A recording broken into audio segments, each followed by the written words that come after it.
Good. Meeting room will come to order. The June 17th Reno County Planning Commission meeting. Staff call the roll. Martin. Seltzer. Here. Macklin. Here. Buchanan. Jorns. French. Here. And Gertson. Here. Thank you all for joining on this hot day. Appreciate it. Trust that you've all had a chance to review your packets, and in your packets were the minutes from our May 20 meeting. Chair will entertain a motion in a minute. So moved. I second that. Been moved and seconded. All in favor of approving the minutes from May 20, say aye. Aye. Aye. All opposed, same sign. Minutes are approved. To protect the rights of all parties involved and in order to create an opportunity for everyone to speak their opinions in an orderly fashion, the Reno County Planning Commission follows a specific fact-finding procedure. Your attention to this procedure is appreciated. If the Planning Commission makes a recommendation after tonight's public hearing, this case will be presented to the County Commissioners. July 13th at 9 a.m. in the courthouse annex. Okay. If you disagree with the Planning Commission recommendation and want to file a protest petition, that petition must be filed at the County Clerk's office within 14 days of the decision by the Planning Commission. Contact the staff for the form and requirements. We'd like to formally open the hearing regarding case number 2021-07, a request by T Real Estate LLC, applicant Mid-States Materials LLC, Rich Eckert, for conditional use permit to establish an aggregate storage yard on land zone agricultural land district. The property is located on the east side of North Wilson Road, approximately 1,200 feet south of the intersection of North Wilson Road and West Nickerson Boulevard. Have any of the Planning Commission members had any outside contact regarding this case? No. Do any of the Planning Commission members have conflict of interest in this case? No. Okay. We'd ask the applicant to come to the podium and state their name and address for the record. You have 10 minutes to present your case. The Planning Commission members may request clarification at the end of your presentation or may grant additional time if deemed necessary. Thank you, Mr. Chair. My name is Rich Eckert. I'm counsel for the Bettis Group of Companies, 1800 Northwest Brickyard Road in Topeka, Kansas. I have with me the landowner today of T Real Estate, Scott Tashman, and then I have Chad Hassel with me, who's a marketing specialist for our company. So one of the most important things in our line of business is actually having a place where we can sell our product, right? That's pretty obvious. But what happens in a place such as here, there aren't a lot of limestone quarries. As a matter of fact, there's just not a lot of rock in the land. So most of the limestone that you get here is trucked in, and that's rather expensive to truck, as you know. Often, even a couple of miles away from a quarry, the trucking cost will be more than the limestone. So a couple years ago, we developed a stone yard in Ness City, Kansas, and I'm going to show you a couple pictures of it here in a second. And the stone yard is that we rail in the rock and we offload it and then we sell it just like we would anywhere else, scales, trucks, so forth and so on. So Ness City has actually taken off. It's been a very good project for us. One of the things that limits that scenario, though, is where are the rail spurs? Rail spurs are tremendously expensive to set up, so we look for existing rail spurs, and we were very fortunate to find one here close to Hutchinson. So we very desperately want to be here, and that's what we're here for tonight. Mid-States Materials, we're based out of Topeka, Kansas. We have quarries in Kansas, Missouri, and Oklahoma. We operate approximately 30 quarries. And of course, we're here today seeking the conditional use permit. Here is a map of where we are. And this map is also a pretty good map of where limestone is in the state of Kansas. You can see we're heavily concentrated in the northeast sector.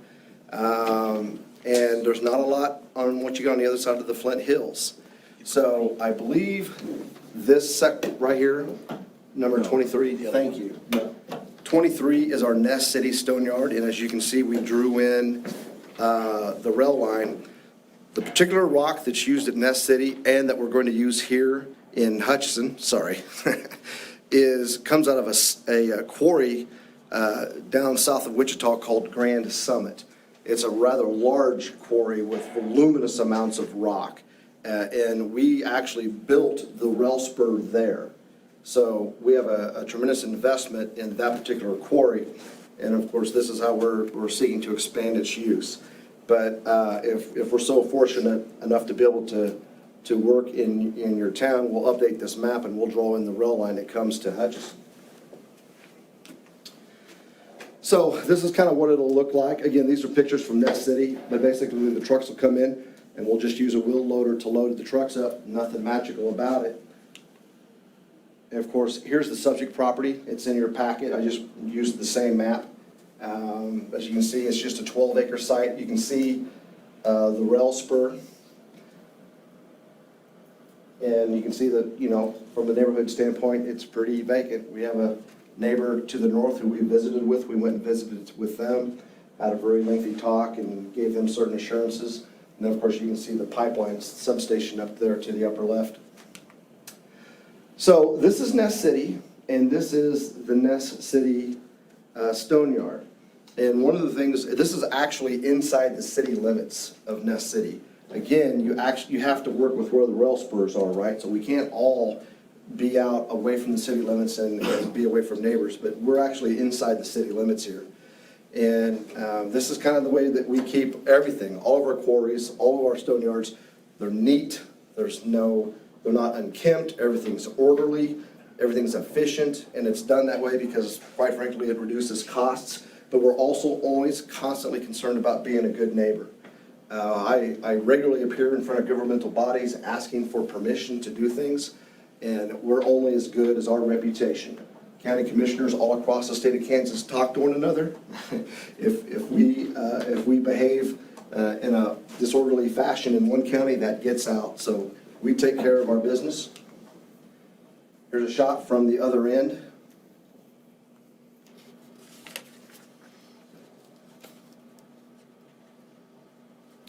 And I believe this is looking south.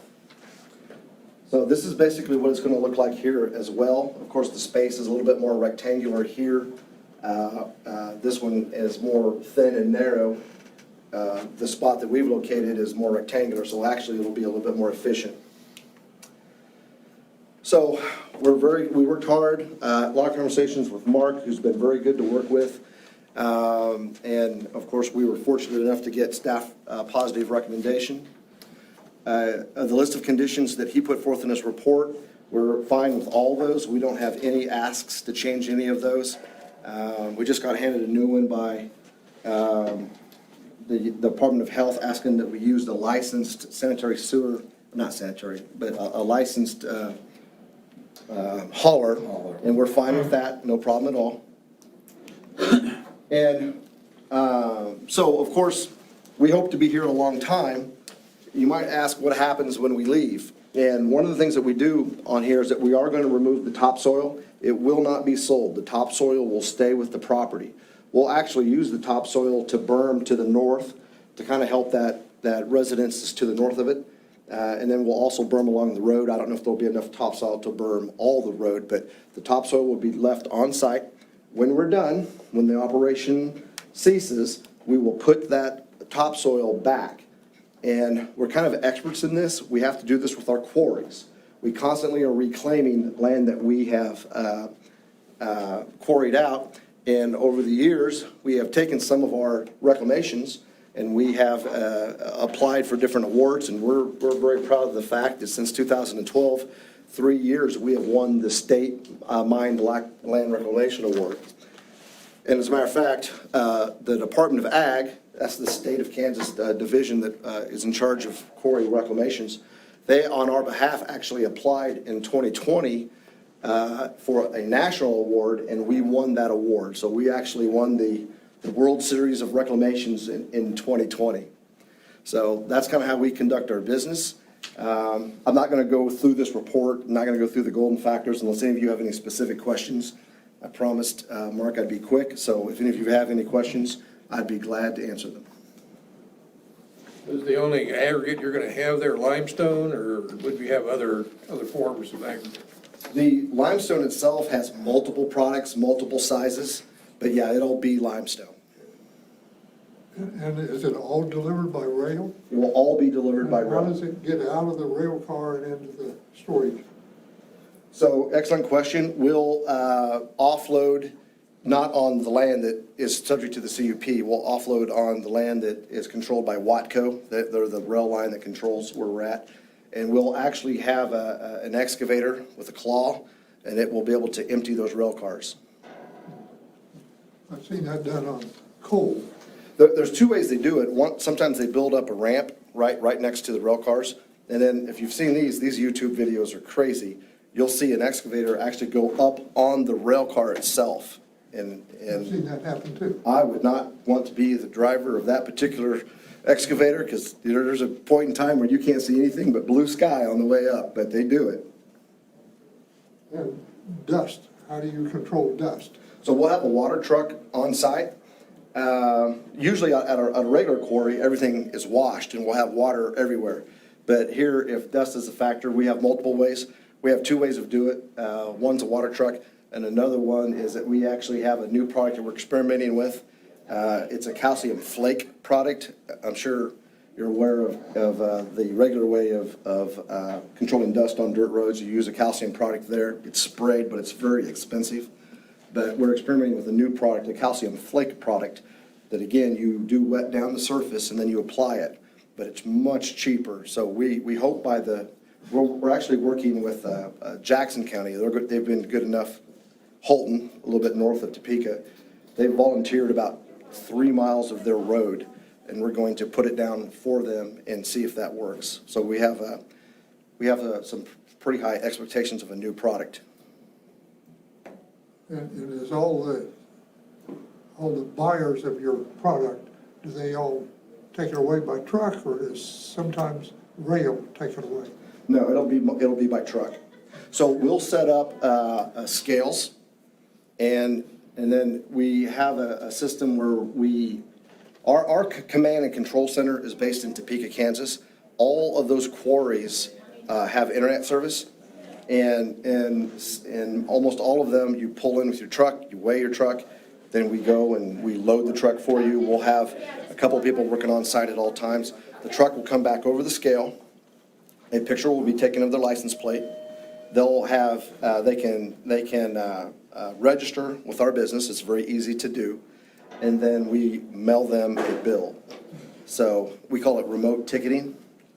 So that's how we do that. But all that is based out of Topeka. And You never have to get out of your truck. okay, all potential buyers are welcome. Even if some farmer wants to buy a truckload to put on his roads at his farm, you'd sell it to him? Absolutely. So you talked about reclamation when the site is done or when you're done with it. Is there a time frame that you're looking to use this site, or is it just when it's not economically feasible anymore? Or how do you determine that? Well, we have a lease with the owner, and it's for a considerable amount of time. However, if the business doesn't, produce, we can terminate the lease at that point in time. But I'll be honest with you, we hope to be here a long time. And also, so I understand this is the section of the rail line that's just adjacent to the property, not that little spur that comes off to the side or side track that comes off to the side there to the west. That's not where you're unloading. It's on the rail line that's right adjacent to the property, right? Correct. We won't, the offloading from the rail car will not be done on the subject property. It'll be done on Watco property. Okay. Is there potential that some of these rail lines that come in will be blocking intersections for a significant period of time? No, not at all. So we have, the good thing about Watco is that they're a one-stop service. We are also leasing the rail cars from Watco. So they control everything. It's kind of a turnkey. All we have to do is sign a couple of contracts, and then Watco takes care of it. Watco actually operates that line. So if anything gets stopped up, it's their cars that are being stopped up. But it's also set up in such a way that it will not cause a traffic problem none of our cars are going to be stopped at an intersection that's blocking traffic. So if that was the other part of your question, that's the answer. So approximately how many cars would you have coming in at one time? As many as 50, but understand that 50 rail cars bring so much rock, we're not going to be doing that on a weekly basis. I mean, we hope to do a great deal of business, but those rail cars won't be there daily or weekly. So initially, you expect the impact of the rail cars being higher and then tapering off. That's correct. Yeah, we'll load the site up, and then after that, as needed. And we use those same rail cars to service the Nest City site too. And you own the rail car? No, we lease them from Watco. Yeah, Watco's big enough and good enough that it's a turnkey contract. They do it all. We offload the aggregate, obviously, but On the berms, you plant grass on them or yeah, we will. something like that? Okay. Yeah. Yeah, they'll be with grass. Okay. If you don't, the berms might not be there very Yeah. well. You mentioned a water tanker, and then and also for dust control, and also this calcium product. Doesn't show that you're going to be putting in a well. Where are you planning on getting your water?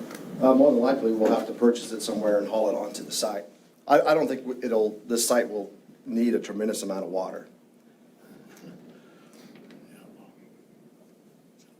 What the good thing about a stone yard, the good thing for Hutchison is that all of this aggregate will be processed back at the quarry. So it doesn't need to be washed, it doesn't need to be crushed, it doesn't need to be sized. It'll all come in fully processed. So that significantly reduces the dust right there.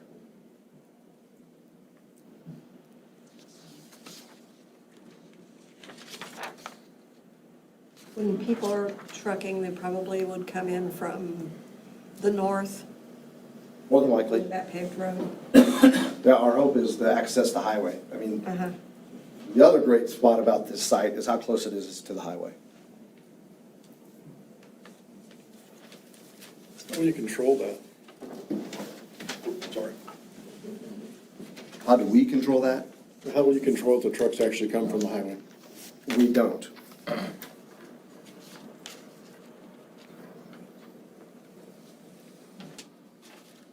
Planning Commission members have any other questions for the applicant? We might call on you again, but thank you.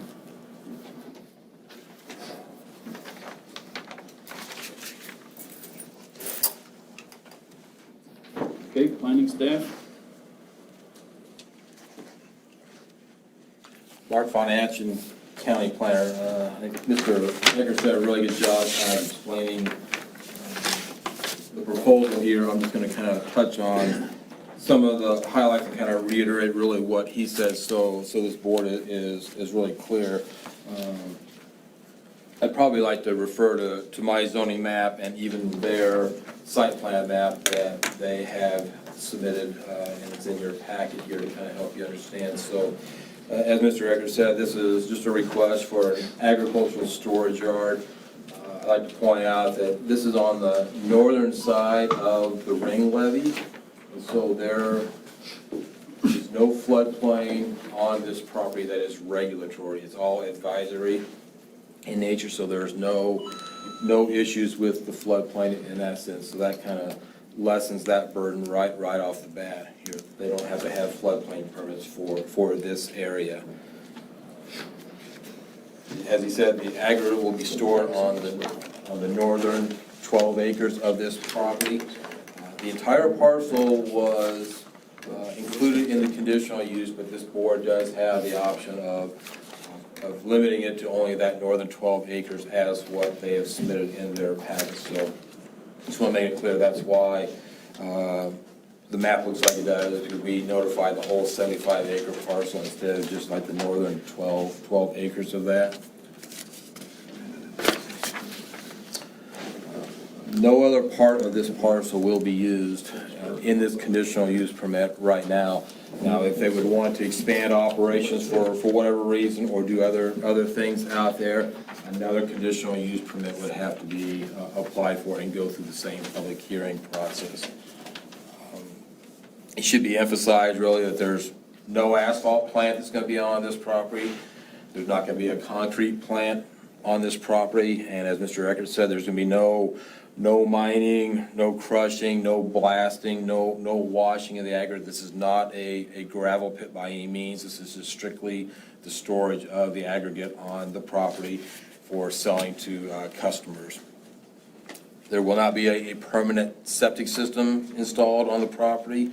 There will not be a permanent well installed on the property.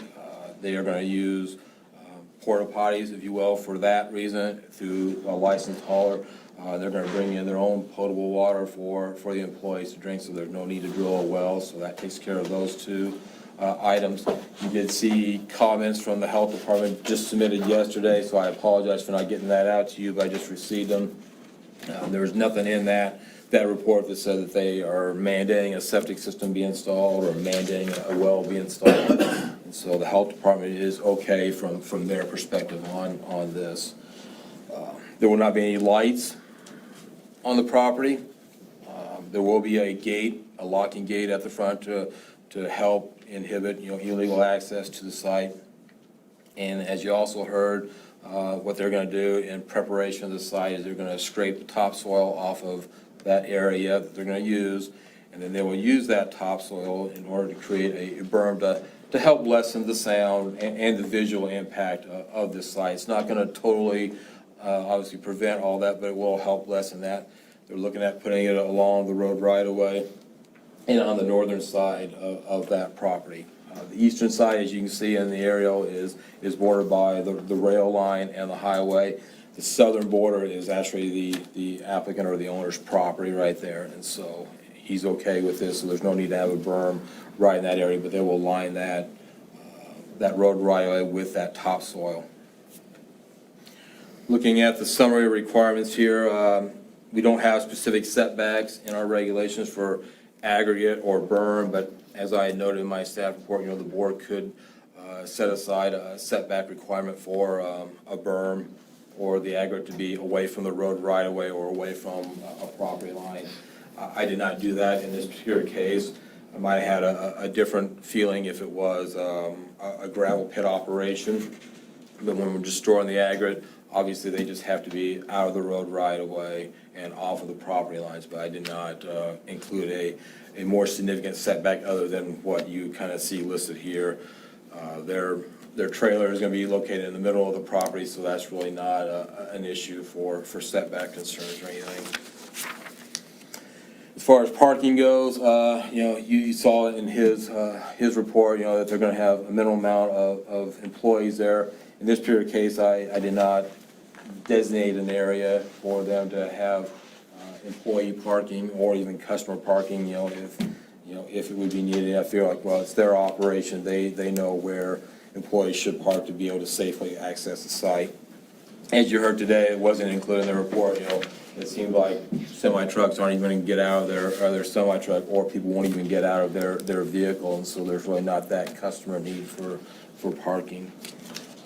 One sign will be located on the property. It's not going to be a digital sign, so there is no sign code in the county to be concerned about. If it was a digital sign, there'd be a little bit of regulation to review. And as you heard previously from me, there's going to be a locking gate which will aid in the security of the site. Looking at the next part of the report, which discusses the factors that you need to use to review this case and make a recommendation. Probably mentioned number 2, is whether the location of the proposed use is compatible to the surrounding neighborhood. You can see this is a fairly sparse area. You heard testimony here that they did visit with the nearest house to the north, and that testimony was that they did not really have any concerns with the operation. The west side of the property is farm ground, and of course you got the rest of the owner's property, which is also farm ground. The majority of the houses that you see are located across the highway here, and so If we move on here, any undue burden to the transportation or service, factor number 3. We heard testimony that they're going to take those trucks and go north to the highway. If you know that area of the township, if you go south, Wilson Road eventually kind of dead ends, if you will, into a subdivision. So if you bring the semi trucks, through a residential subdivision, so that's not really, a good idea to do something like that. We can't control that type of, traffic by any means or so, but it's very unlikely that they're going to be traveling south on Wilson Road, and going through the subdivision to get to 4th Avenue. They're gonna be going north through the highway, through the interstates and stuff. So I don't believe that that's a big issue here. Factor 6, suitability of the proposed use. The property, I believe, is suitable for this type of land use.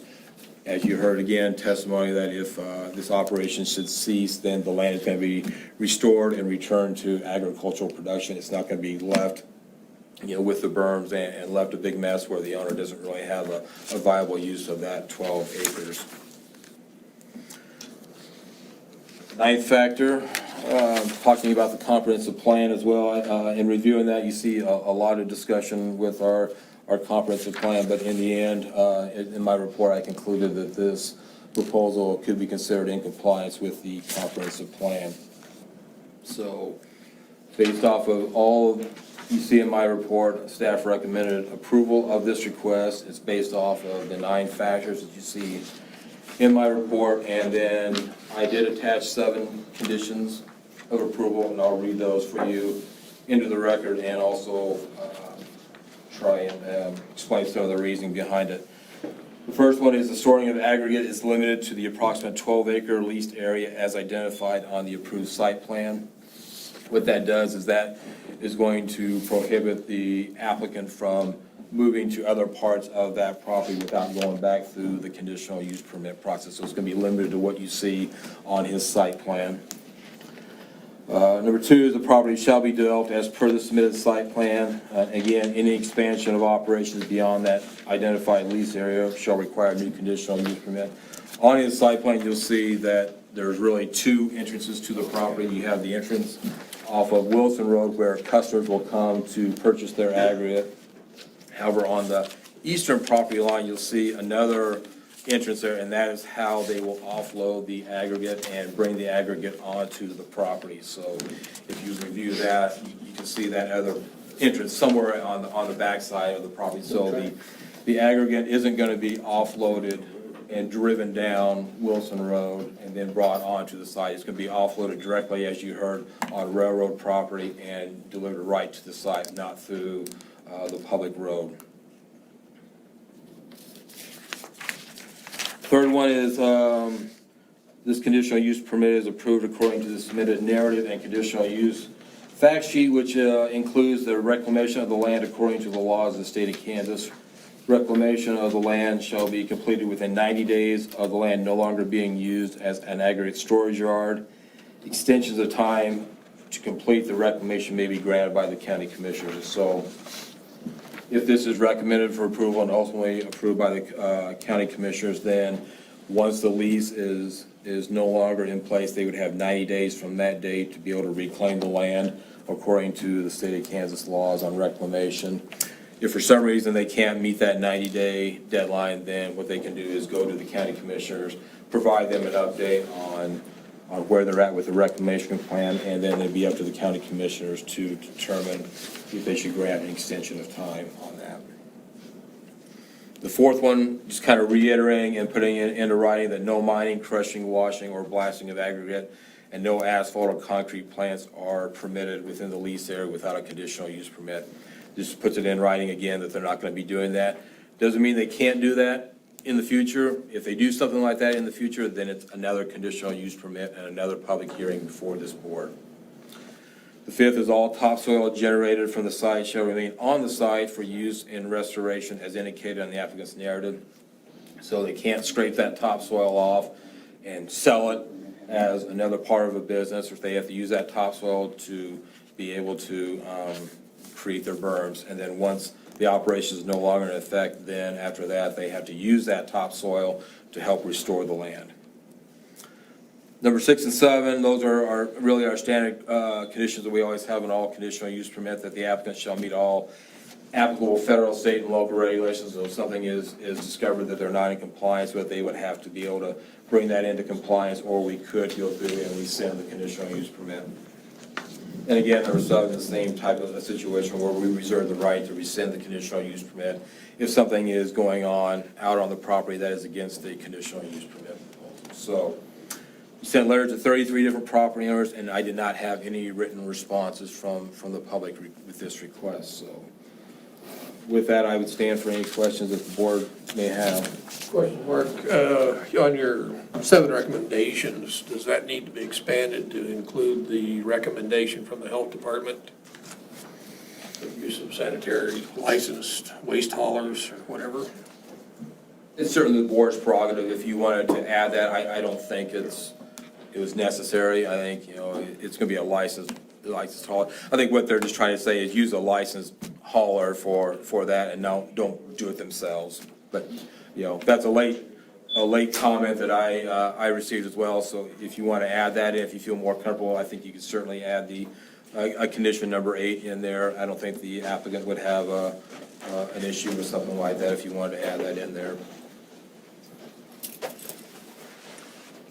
What is the reason for including the entire acreage in that CUP application when it's clear it said that we're only using that 12 acres? Well, the main reason is to provide more people notice, but I think probably the more significant reason is I didn't have a specific legal description of the area to be able to draw a defined legal description around that area. Now, they have a map there showing you can kind of see it goes along a tree line.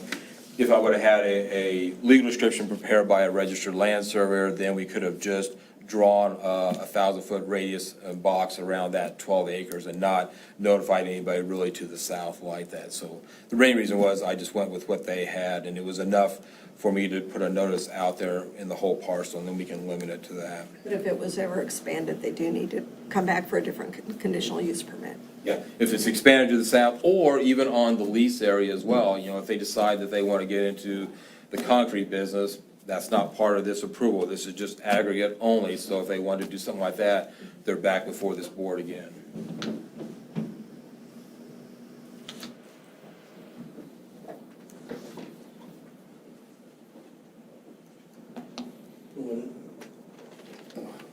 Any other questions for staff?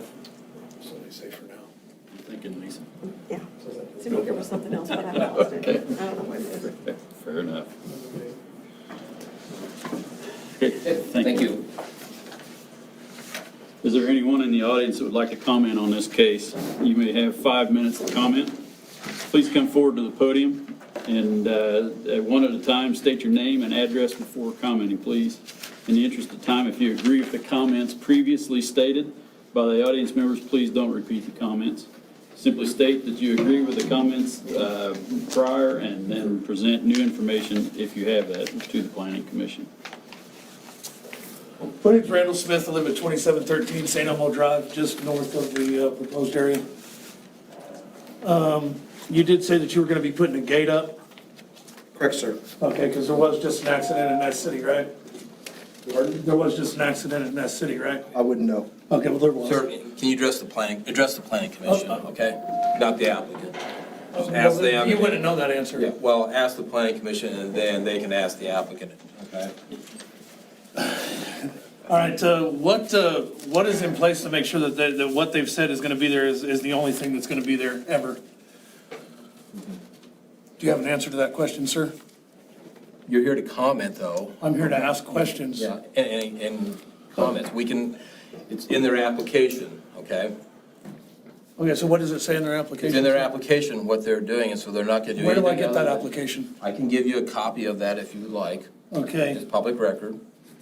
So, all right, well, just for the sake, I used to work for the government. I know you're gonna do whatever they're paying them, not what we elected you for. So how do we address all these issues that we have if you're not gonna answer the questions? You need to tell us what are your issues, and the planning commission will listen to that. I just did. So you're concerned about. What could they possibly put there in the future that might damage, say, our water? So you're concerned about water? Yeah, exactly. You know, my children drink that. And who would be responsible if there was damage? So no answer to The that? applicant can answer that question during his rebuttal. He'll have some rebuttal time. He'll be able to He'll be able to answer answer that You can that. answer some of those questions. And we can. You're right, Rick, they ain't gonna answer shit. If we know the answer. Yeah. We'll give you what we can. My name's Rick Vanderbilt, I live at 2710 St. Elmo Drive.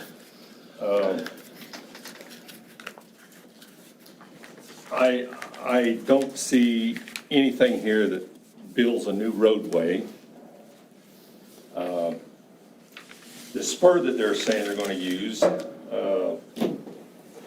depending on which one you use, if you use the middle one, I see a lot more traffic as far as railroad goes.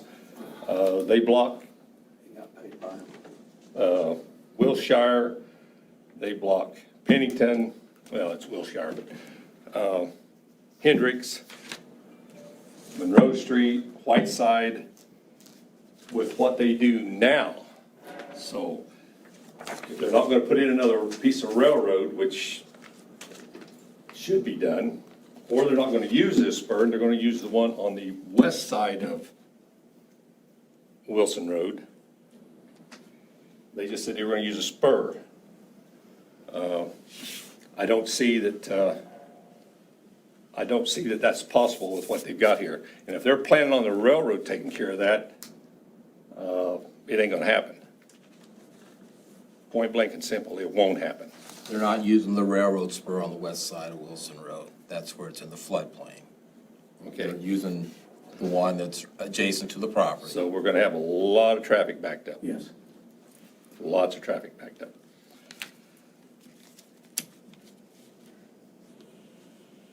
Are they planning on building anything there to truck that across that Webco ground?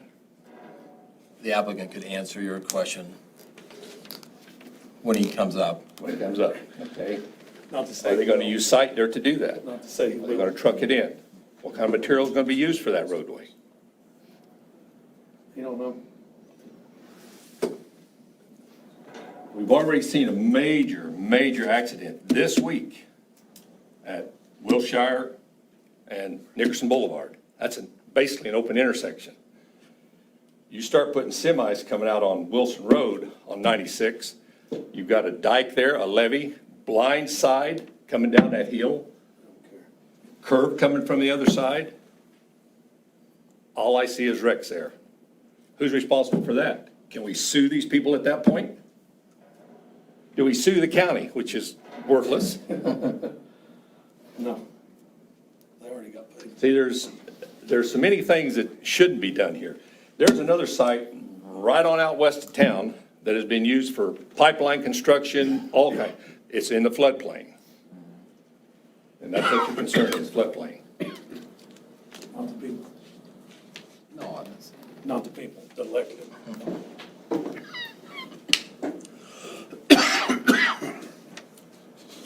I understand the agri thing. I understand the sales, that's good. I do not understand some of the things you say. You're gonna have scale in, you're gonna have power, you're not gonna have a light. We wouldn't be operating in the evening. And back to you guys now, you know.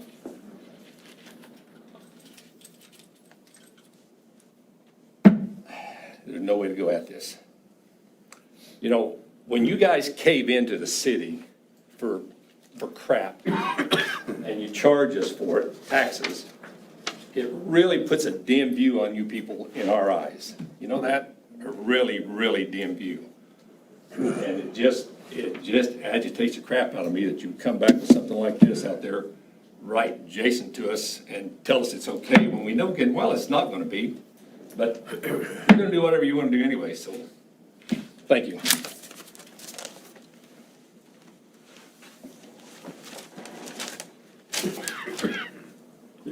comment? I just have, I'll come up. I'm Kathy Burrell, and I manage a property at 4603 Nickerson Boulevard. And my concern is these semis going over that, I don't know if it's called a levee or the thing constantly, what that's going to do to that, and who would be paying to fix that. Because right now, there's not very much traffic on going down Wilson Road there.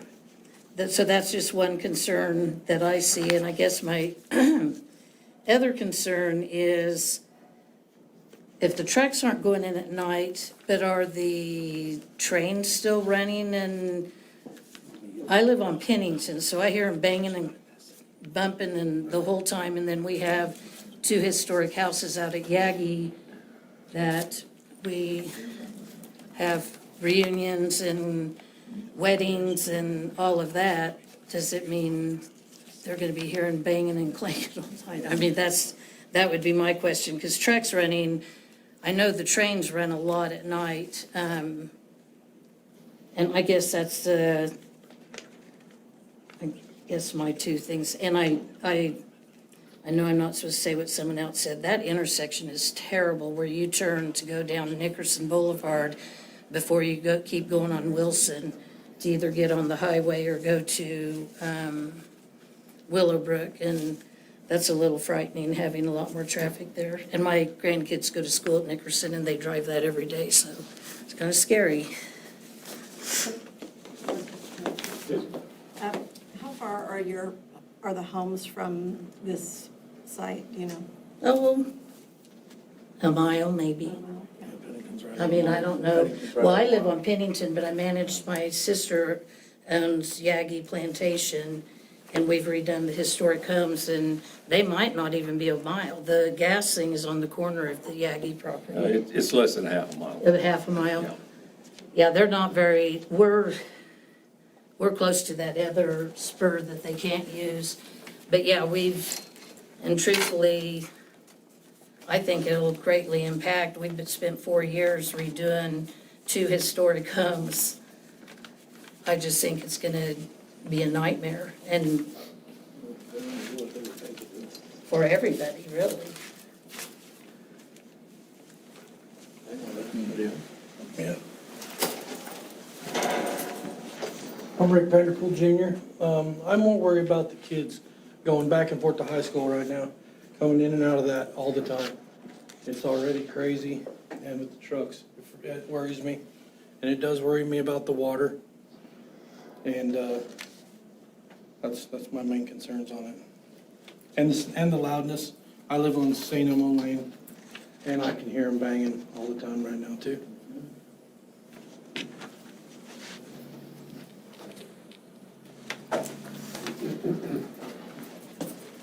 I'm RJ Wenzel, trustee of Reno Township. Our concerns, as well as traffic at that intersection, which is bad, is trying to maintain the road. It's not a good hard road, it's a lot of blow sand, we get a lot of truck traffic. It's gonna be a maintenance issue for us. I'm also concerned, if you know, Wilson Road is a shortcut. Everybody shortcuts from there through West Side Villa. We have a terrible time with that road, trying to keep it maintained. We blade at least once a week. It's so rough. And it's a housing area, so that's the shortcut for trash trucks. And I hope they take the highway, but there's no guarantee of that. Right over the dike, where you would be turning left into their facility, is definitely a really soft spot that we try to maintain. And for car traffic, we do all right. But it's not gonna handle heavy truck traffic and trailers. Our concern is that, how we're gonna maintain those roads and what added expense to try and keep it maintained. And what about that truck that shortcuts and goes through the neighborhood and tears up those roads? And then we get those calls from citizens complaining. I'm all in favor of some aggregate in the area. I'm just not sure that that's the best place, or that there's been anything allowed for trying to maintain those roads for those guys that do cheat and shortcut. If they do go the other way to the north, it's not so bad. It's a little bit harder there. We were able to use some of the railroad rock to fill the road. So it's a nice hard base, but it does flood. So what happens when, Enterprise was underwater here this last flood we had, a year and a half ago? So that'd be an issue, and if they try to come through there to haul rock, it's gonna make that road and tear it up. Where the track is at Nickerson Boulevard, there's not much room for even hardly a car to park there waiting for traffic. A semi will be blocking the truck, or the train tracks. You know, it's not, there's no arms, no crossing there, just the signs. I just have a lot of concerns about that and what the township's gonna end up having to take on with this. And I'd like you to consider that when you make your recommendations for this. I'm not against the aggregate of the business, I'm not even be able to buy some from them. I don't know if we'll get tax dollars from them, I'm not aware of that. But the maintenance of the road and the intersection right there is really, I'm with these guys, it's a real concern. Hey, RJ, Yeah. where, you said Enterprise. That's the gas plant right there. Uh-huh. It flooded last time. We actually put a big pipe under the road that they paid for to try and alleviate that. But that flood water went high enough, it actually crossed the tracks. And the railroad put a pipe underneath the tracks with the same thing. Ain't gonna help any, but they did it for Enterprise.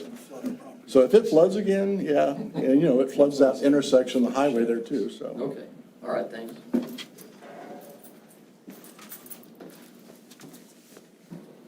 Is there any other public comment?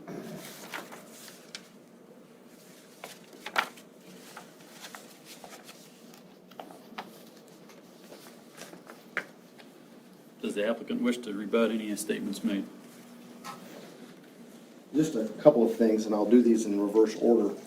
If you wanted a restriction on the CUP that specifies that truck traffic has to turn north out of the quarry, I'm fine with that.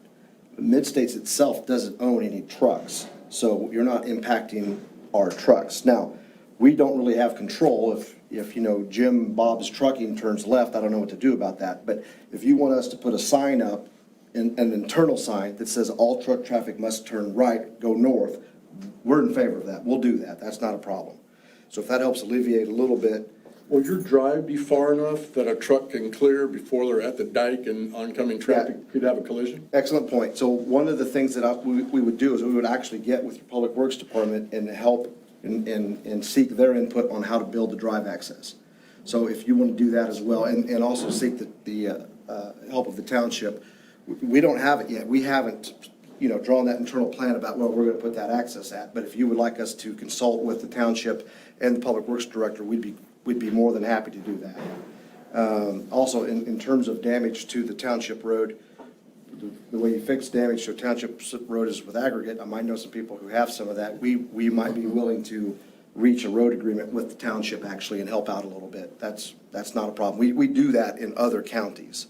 So that's not something that's unheard of. And if you want to get my number before we leave. In terms of the water, and the gentleman wanted to know how to make sure what's on the site. We are a limestone company. That's all we are. We have one granite quarry, but it's way, way away from here. We're limestone only. Additionally, you're going to be able to see the stone yard from the road. I mean, we couldn't hide something in there if we wanted to. So if anybody ever wants to know what's there, just drive by. And if you have a truck and you drive through, we're not going to know. Just don't get in the way of our, you know, don't cause a problem for our wheel loader. But we're an open site. You're going to be able to see everything that's there. Limestone's everywhere in the state of Kansas, by the way, from the eastern 1/3, I should say. I'm used to being in the eastern 1/3, right? We're constantly going through water. In our 30-some quarries, we have never had one claim against any of our quarries, and understand that these are blasting quarries, right? We're blasting within 500 feet of houses. In my different proposal, I have a picture of a subdivision here and our quarry here. And as a matter of fact, our second largest quarry that we own is in Johnson County. And the Johnson County Parks and Rec Department built a nature park directly to the south of us. They're an adjoining landowner. We blast all the time near water wells. In Allen County, we just approved a CUP there 2 years ago. We have 3 water wells within 1,000 feet of where we're going to be blasting. How deep are they? The water wells? Yeah. You'd have to ask the private landowner that. I don't know. Ours are very shallow. But here's the other thing. All those wells in eastern Kansas are going through limestone. So if you're worried about the material, that's not a problem. It already exists everywhere. It's not a problem unique to us. and I think I put this in the memorandum, but we do have a health insurance policy. The most that we've ever been dinged for is maybe a rock chip on a private hauler out of one of our quarries. But if we cause damage, we own it. If we hurt something, we own it. It's ours. So we take care of our business, and like I said, we have a health insurance policy. So if we actually damage something and it's on us, that's on us. We take care of the damage. Said you would not have So light. you gotta be responsible for about that circle that he's got drawn on his map. So the question I have for you is, you said that you would not have lights, but you would not be operating outside daylight hours, is that correct? Yeah, we will not be loading trucks, we will not be loading trucks outside business hours. What about trains?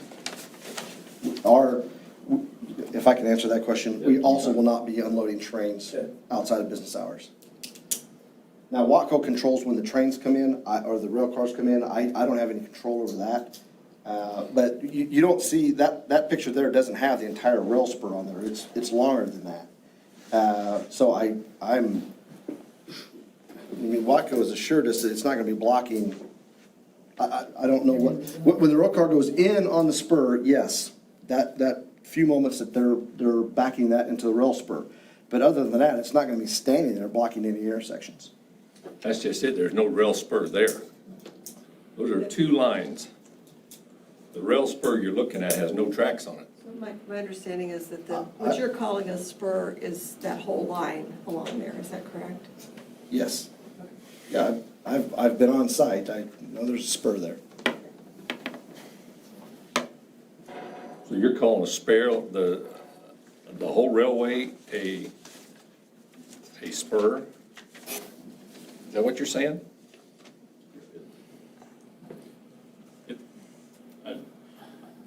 We'll have to ask that.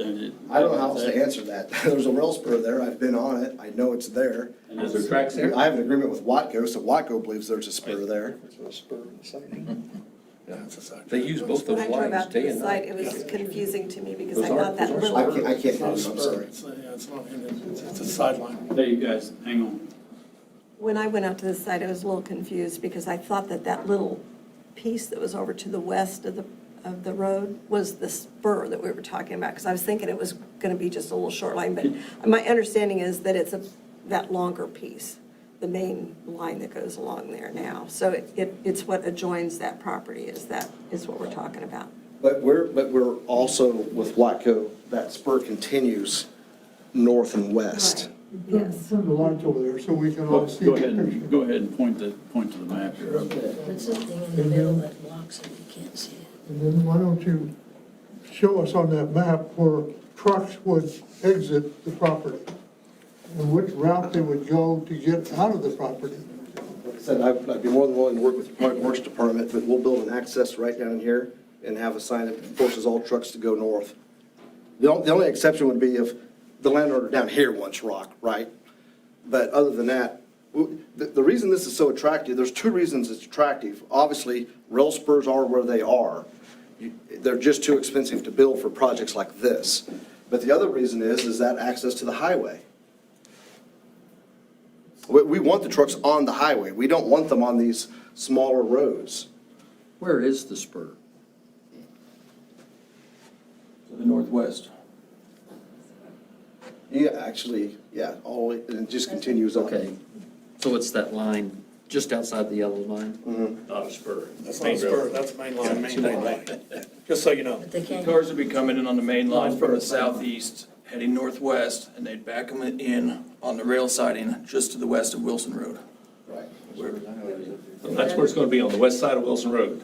That's where we would unload the material from. So That's what we you'll- asked and we didn't get an answer. And you'll have to unload it Then into a that's truck driving it and then down haul the it over road. to your site. Yeah, Oh, yeah, you're not gonna be unloading right on your site, because there's not a spur there's not a spur there. there. Not down here, no. Oh, that's a main line, that's what we were trying to say. So your tractors, You're hauling both ways. Yeah, now, yeah. There's multiple types of. That's why they were having Whichever trouble way. answering our question, When because you're they didn't want to come out and unloading answer from it. the The rail car, that's right in front up of in you. Yeah, there's gonna be way increased truck traffic there. That's what we were trying to get to. railroad right there. Yeah. That's why they didn't want to answer it. There, you'll have to bring it It's not down. all really Truck it down, flat, yeah. it's You'll the truck it part down. of the railroad, Okay. dirt road.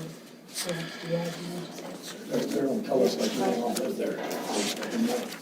Yeah, I was confused about how that. They said they're getting Somehow I shot thought there right would be a on. loading. Yeah, they said they were gonna be area unloading right off the adjacent to train in the property. presentation, and that's a lie. That's a bold-faced lie. They So can't they're be. gonna- Excuse me. That's enough of the comments. Any more, and you'll have to leave the room, you understand? I'll just leave. You guys are gonna do whatever they pay you to do, not what we elected you to do anyway. Thank you. Thank you.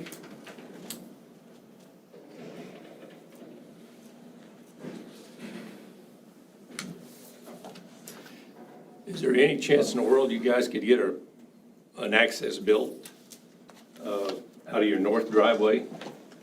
So you're on top of that dike instead of having to beat down on the bottom side of the dike when you turn your trucks out to go north? So you got that traffic coming over on top of them? Yes. The homeowner, well, he's not a homeowner, the landowner to the north of us, he rents that house. We Right. spoke with the owner and a gentleman that lives there about going straight across Wilson Road, staying on the railroad right-of-way, and building kind of an access up and over that dike along the railroad right-of-way, following the main line, and then coming in kind of on that northeast corner of our 12 acres, and making that, especially for our heavy haul trucks that are, I wouldn't call them heavy haul trucks, our dump trucks that we use to transfer the material from the train to the site, Could they they exit cut that straight way too? across. Could they exit that way too? Those trucks definitely would. Now, we could talk about having even the trucks that are coming to purchase material enter and exit that way as well. I think that's something that could be discussed. Because I agree, I think Puts everything on high ground, would take care of a lot of issues And it over that prevents- dike. it prevents turning and being on Wilson Road and having to go up and over the dike that we're aware there are already traffic problems with people speeding, cutting through. And I do think having some signs on Wilson Road that say trucks entering and leaving the roadway can help some of your issues with passerbys that are already speeding, which we'd be happy to install those sorts of signage. I mean, we want to work to make everything as safe as possible. Obviously, safety is priority. Okay, help me understand how much traffic will be crossing Wilson from the loadout. So they gave us a map. The siding that we're bringing material on, I envision holding 15 to 18 cars at a time. Each car is approximately 100 tons, so I'd say 1,500 to 1,800 tons of material. That would be unloaded and transferred on site within one business day typically. So I would envision a couple of haul trucks going back and forth, transferring material from the train to the site for one business day. That's per car? 100 tons per car, Yeah, per car. so 1,500 tons, 50 1,800 days, tons. 50 cars. A lot of trips. And who owns those trucks that are gonna haul the coal, the limestone from the railroad car to the storage? Who owns those trucks? Don't know for sure right now, could be somebody that we contract with to unload the rail cars. It's not you, it may be a contractor. That would be a third-party contractor.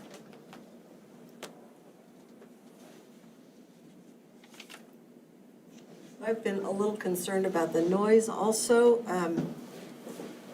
And I know you can't do anything about the rail cars or railroad, and all of us who live anywhere close to a rail line know what kind of noise is involved there, but the loading and loading would also be a little bit of an issue with noise. What would be the hours of business when there would be unloading or loading going on? 6:30 to 4:30?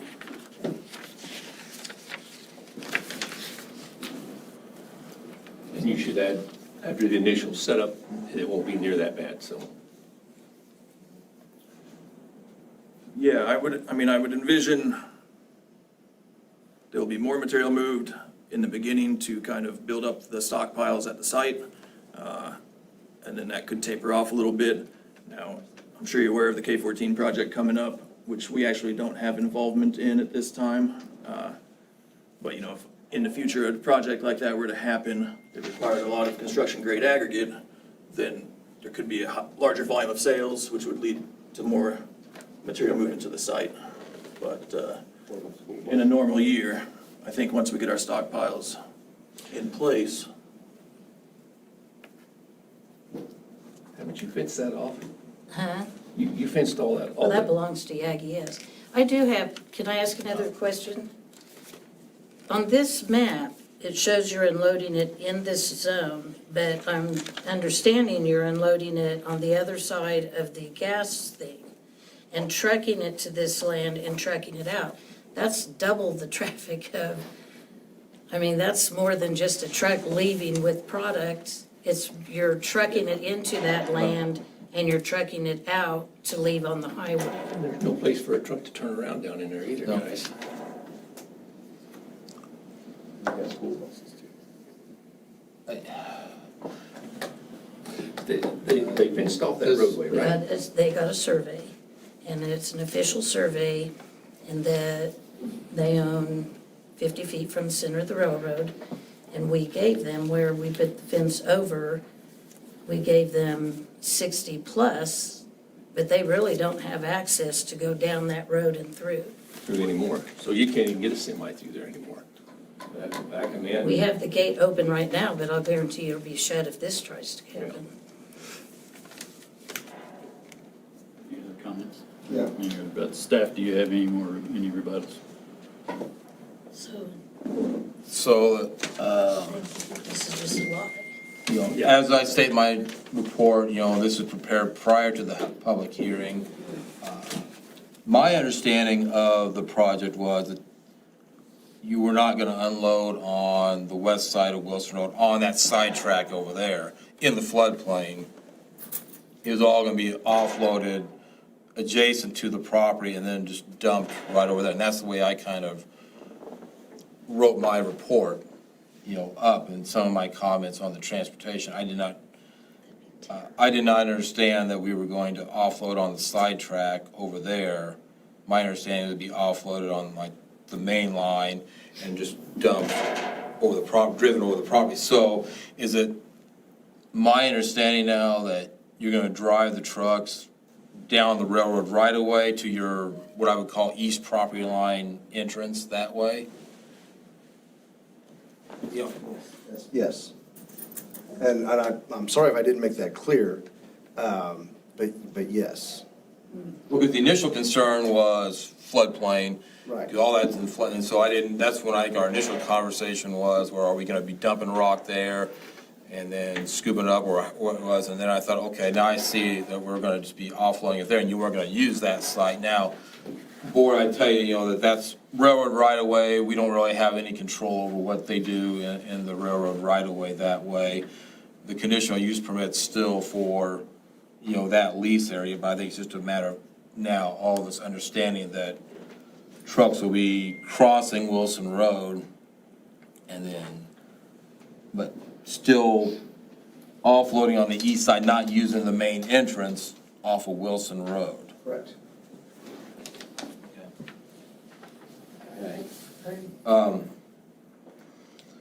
So then, board, you've heard a lot of comments tonight. Truck traffic turning south on Wilson Road and going through West Side Villa subdivision, that's the subdivision that they're referencing, and that's what the subdivision I referenced in my report.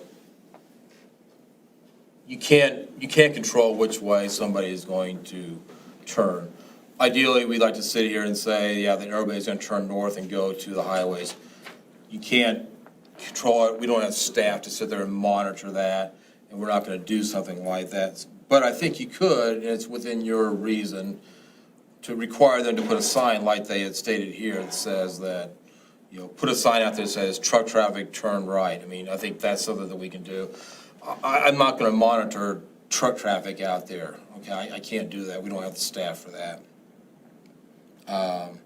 Another thing I think this board could do, and I think you heard it here, was you could require the owner to enter into a road maintenance agreement with the township over there. Now, they're gonna be hauling legal loads, and so they can do that, but I think it'd be a show of good faith that they would have some type of agreement with the township, as you'd heard, and you could put a deadline date of, say, 60 days or something in there. But we can't go in front of the county commission until we have a road use agreement. Or you could do something like that, or if you wanna really nailed down, then this will be delayed until such time as staff has received a signed road use agreement with the township.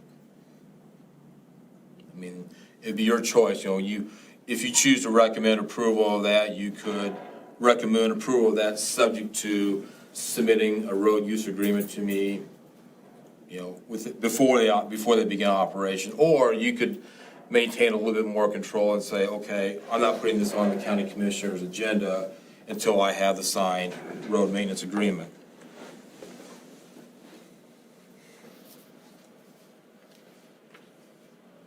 Mr. Chairman, several people have expressed safety concerns, particularly for youngsters going up and down the road, and all ages of people. I'm not a youngster anymore, but I still drive. So I'm not sure that we would properly address that yet either. I think it seems like there are several things here.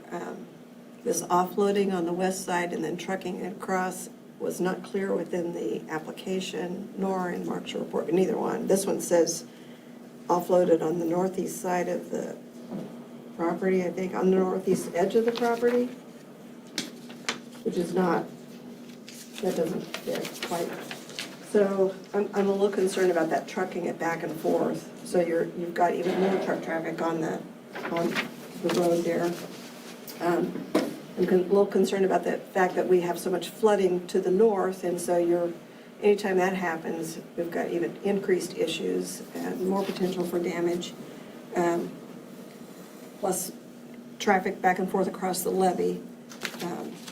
I know that the noise travels a long distance when you're in areas like that, and I can imagine loading and unloading from rail cars and then into trucks and the impact that will have. I am encouraged that it's only during daylight hours, and so it's not happening at night. That would be helpful.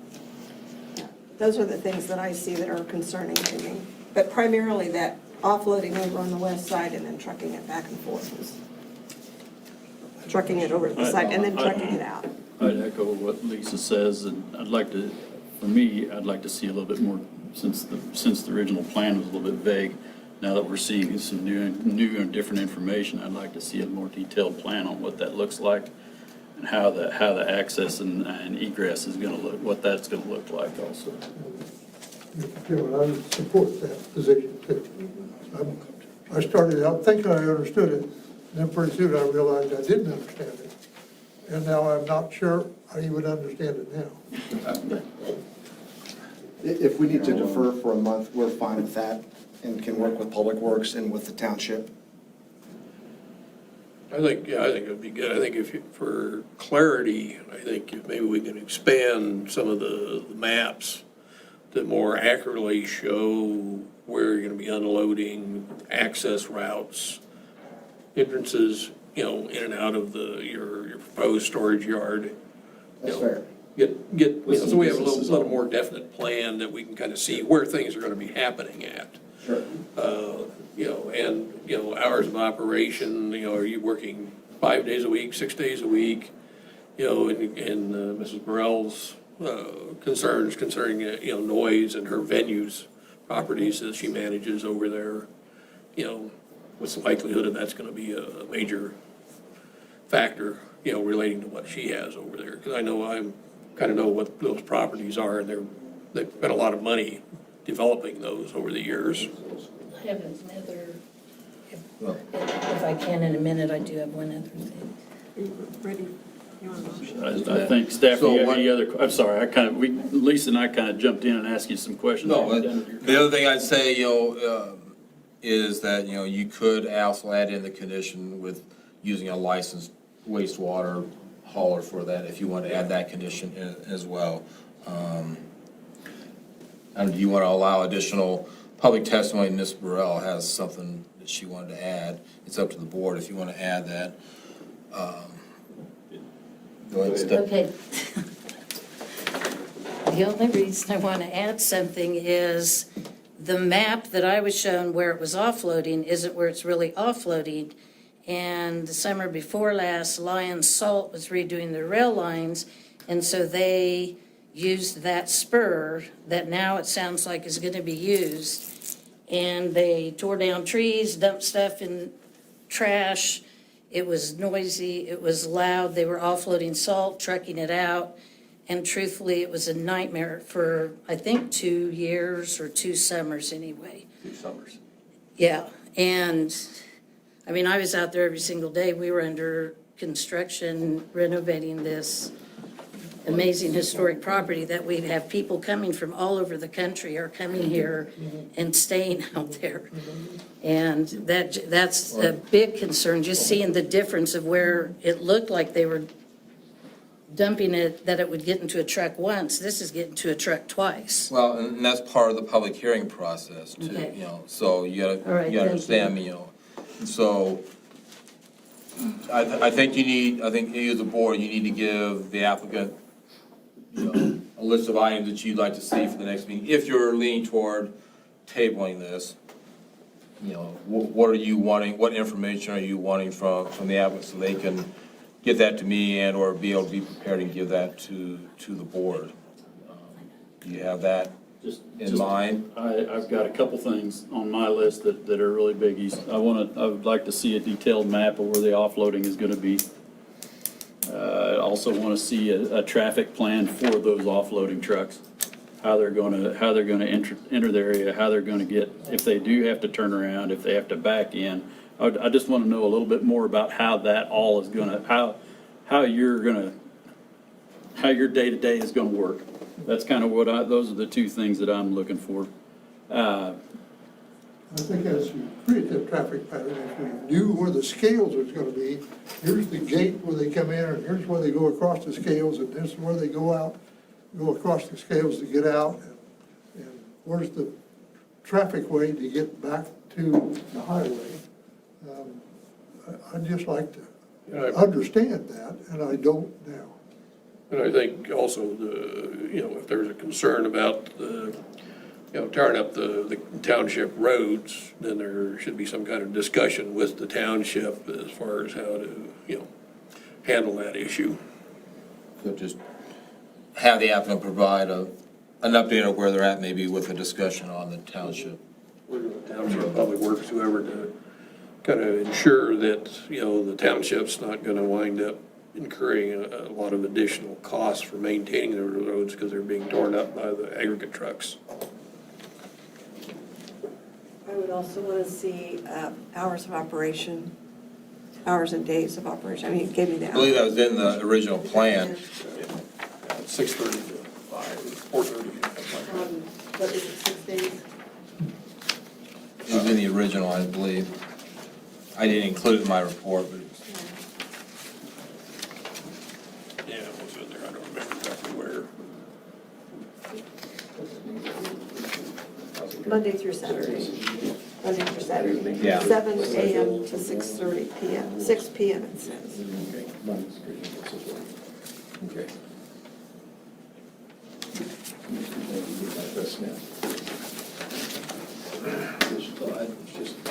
So, Mr. Chairman, do you want a motion to Does- table this? One other thing right before is like, you're at this point in the public hearing where you're past the public comment and stuff now. I think you would leave the public hearing open to be able to take additional testimony from the applicant and from staff if we have further comments. I think it'd be the board's option if you would like to have the public, speak again. It's not typically what we do, but it's the board's call, on that. But just so everybody knows that we're past that point, is we're in the rebuttal phase. The board's asking for additional information, so that applicant needs to have the ability to present that information and give, some testimony to that. And then it'd be your option to allow limited public comment off that if you want to. My opinion is just that what Mark stated, to keep the public opinion piece of it, the public input open so we can hear from the applicant. The gentleman here has Yep, and Yeah, just a couple more.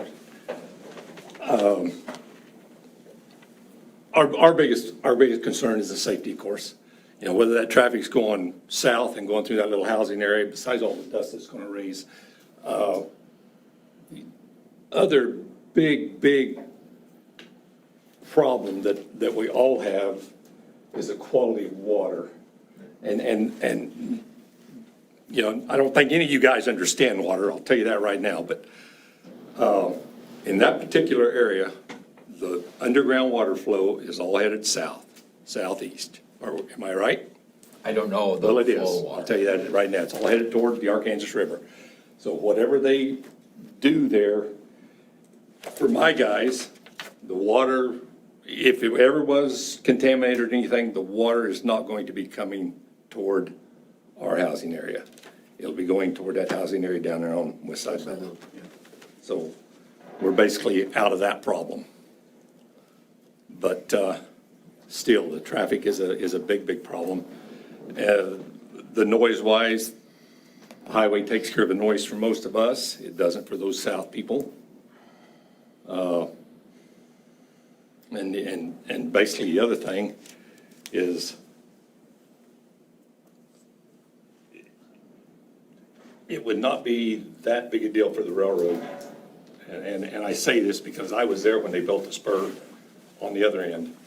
It would not be that big a deal for the railroad to drop a spur in right there on the west side of that overpass and shove it right into you guys. It's gonna block your entranceway, it's gonna block your exit way, but they would do that in a heartbeat. Off the main line on the northeast corner of the 12 acres. Yep. They sure would. Only thing that's gonna be the hazard part is coming off of that dadgum overpass. Gonna shorten your car length time. But that'd be a lot handier than trying to cross it from the west side.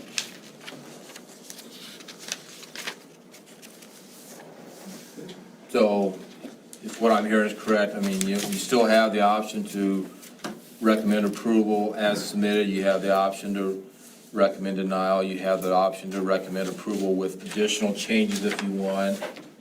Or if this board so desires, you can also make a motion to continue the public hearing until July 15th at 4:30 PM, which is our next date, and request that the applicants submit the additional information to this board. And then on July 15th, we would come back, we would continue the existing public hearing from tonight and continue the discussions. So that's really your four options. Chair will entertain a motion. I would move that we, you know, say continue the public hearing until July 15th to give the applicant additional time for clarification. The items that we mentioned, including, I think, some clarification on the hours of operation, because they just said 6:30 to 4:30, and the application says 7 to 6. So Yeah. that should be clarified as well. Yeah. I would second your motion. Okay, moved and seconded. Staff, you want to call the roll? Martin? Yeah. Macklin? Yes, Excuse me, Mr. Seltzer. Seltzer? Yes. French? Yes. And Gertson. Yes. Okay, So case is continued to July 15th at 4:30 PM, and we'll continue this public hearing. So for those of you in the audience, there's no additional notice to you, anything like that. I don't send out additional public hearing notices. It's just continued till then. So you're welcome to come and listen to the discussion again. Okay? Thank you. Thank you.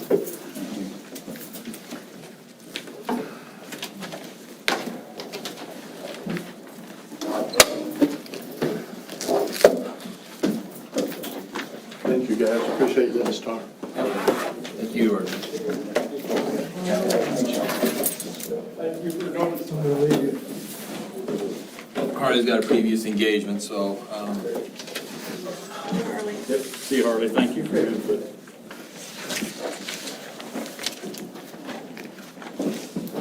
Next item of business is item B on our agenda, discussion of the text amendment for Article 15-109. We're revisiting what Mark has presented to us on the regulations related to the 2,000 square foot maximum square footage accessory building permit. We've all had a chance to review that. Okay, board, so last meeting you directed me to bring forth a proposed text amendment regarding the accessory structure shed. If I understood the board right, your direction was to divide up parcels that are 2 acres and less and permit them to have 2,000 square foot of accessory structures, and then parcels over 2 acres, we're gonna have 5,000 square foot of accessory structures. That's the general premise that you gave me. What you have before you are some things that I think needed to be in the regulations to help mainly staff clarify what is, an accessory structure, what is not. So if you would,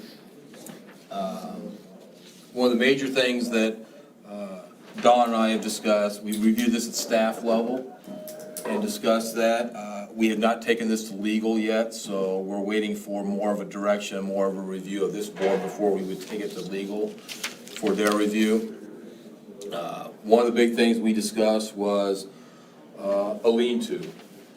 So as you know, people often will build a 30 by 40 building and then maybe attach a 16-foot by 40-foot lean-to on one side. Does that lean-to need to be counted in the total square footage of a building? It's not clear in our regulations now. What I've always told people is a lean-to is not a 4-sided structure, 4 walls, so you don't count that.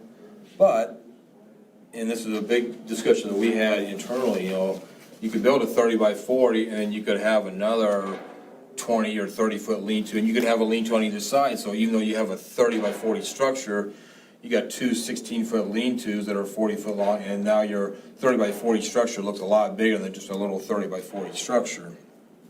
So that's something that, maybe we would want to discuss amongst all of us when we have a full board. But what you have proposed right now in front of you is that on the parcels that are 2 acres or less, we would count the lean-to because of the acreage involved. Smaller parcel, we would want to count that. When you get to parcels that are over 2 acres, we say that you don't have to count that. We wouldn't count the lean-to. On number 2, the second thing that we discussed internally is how to determine how much acreage a parcel has, and at what point in time am I going to require additional information. As you know, if you look at the appraiser's office information, it'll list the acreage of your parcel there. Well, that's just a calculation as determined by somebody in the appraiser's office usually. It's not obviously survey accurate. It also doesn't necessarily include the road right-of-way, whereas legal descriptions, for those of you that don't live in a subdivision, include the road right-of-way. And so what we discussed here is really what is my comfort level in requiring somebody to submit additional information so I can make the determination of whether you have less than 2 acres or you have greater than 2 acres. If somebody comes in, I've seen parcels that say 1.98 acres. I've seen parcels that say 2.01 acres. Well, if the regulation stands as submitted, 1.98 could be all the difference in the world between you going through a special exception or you being able just to get a permit in a couple of weeks for building. So what I had proposed right now for the board is if the data from the appraiser's office says that you have 2.5 acres, as indicated by the appraiser's department, then what you need to do is produce the deed or a survey of your property, which will determine how much acreage you have. Anything greater than 2.5 acres, I'm pretty comfortable with saying that you're above the 2 acre threshold, where now we're dealing with you being able to be permitted to have 5,000 square foot of accessory structure versus only the 2,000. Basically, you'd be making it mandatory that anyone making an application under the BZA for accessory structure with land of 2 acres or less would have to have a survey. No, no. They have to have their deed. No, deed. No. The deed or the survey is for me to be able to determine, are you a parcel with 2 acres or less? Or are you a parcel greater than 2 acres? It's not requiring a survey or anything like that to make application for a special exception. It's for me to be able to determine whether you need a special exception or So in other not. words, they're gonna have a survey, Are we, or the deed, Or the deed. that's stamped by a surveyor. are we complicating the process by adding that step in, or can you just go use the appraisers and rock with it? Because I guess you know, to simplify things, you want to go to one place for this whole piece of information there and saying, oh, shoot, they're over 2.5 acres, we got to go to this place to go to this, get that information. If we keep it consistent throughout, maybe we can help I you. think you could simplify it, sure, but it's gonna be troubling for people that say, I've got 2.2 acres here. The appraisers are saying I've got 1.99 or 1.98, and here's my legal description right here that says my parcel is 200 foot wide by, 800 foot wide, whatever something is that equals over 2 acres. And so I don't want to sit there and tell a person, sorry, I'm going by the appraiser's office, they say you got 1.98, that's what we're doing, when I could have legitimate proof right in a matter of hours, right there, that says that they have over that. Gotcha. Couldn't we I'm just fine. go with, whichever's bigger, Yes. Yeah, the appraiser or the register of deeds? You want to know how much acreage they have, period. I mean, if some, like, what we're doing is if somebody has like 2.7 acres, according to the appraiser's office, they're not saying, oh, yeah, you got over 2, we're good. Yeah. It's where you get into that 1.98 to 2.2, 2.3 acres, that could be a big deal. That, like I said, that means somebody's waiting 45 days to get approval versus getting approval in a week. But does the deed, the appraiser's office, you said, is a calculation or whatever, but the deed is actually the legal deal. Yes. Or if they had a survey, I'm not requiring people to go out and get a survey if they had one on Concerned file. about because of the possible additional costs Oh, of yeah. getting a survey. No, I think if they had one on file, they can certainly do that, I think, but obviously just go to the deeds office and get your deed, and that would be good. But if they happen to have a survey in their records, they can pull that out right quick, here it Now I is. understand where you're headed. The way I read it, it was kind of confusing to me, like you were using two sets of rules on one and none on the other, but you're actually using it to clarify. Yes. I get you now. I'm I tracking. understand what he's trying to accomplish. Yeah, I I got you. just needed a little clarification on whether or not They you're don't have a surveyor deed, and then the appraiser's office can be off far enough to where Mark's comfortable. If it says 2.5, then he knows it's over 2. If it says 2.3, I don't know. So if it's 2.5 or more, you don't have to, he'll approve it. If it's less than that without a deed or survey, then you need to get one. Yep, I'm tracking with you completely. I understand where we're, because I was confused on how they were working in tandem. Because I really drill him on what measurement are you comfortable with that you're satisfied with as far as accepting what, the appraiser's office said. Well, 2.5 acres, I'm sure that they'll at least have 2 acres. Okay. Because he said higher to start with, and we worked on that. I got you. And I know we need to have a few more of our board members here too, but I think, in my opinion, on the lean-to is still roof line. I mean, it's, to me, there is no, if that lean-to was freestanding, let's just say it was just 4 posts and a roof, but it was not connected to anything, and they were already over their square foot allotment for accessory buildings, we'd be talking to them. So I think that we will get, I don't want to taint the consensus, but we've got, 3 people here that need to agree to Yeah, it. because these carports are not subject to the regulation. And you look at, what would a lean-to be used for? Oh, Predominantly, it's gonna be storage of It's, boats, trailers, Then we things get- like then we- that normally they would keep in the shed, but they don't wanna put up a four-walled structure to house it in. it could, then we're getting into the weeds, because a Yeah. lean-to could be enclosed and it could become a man cave. Yeah.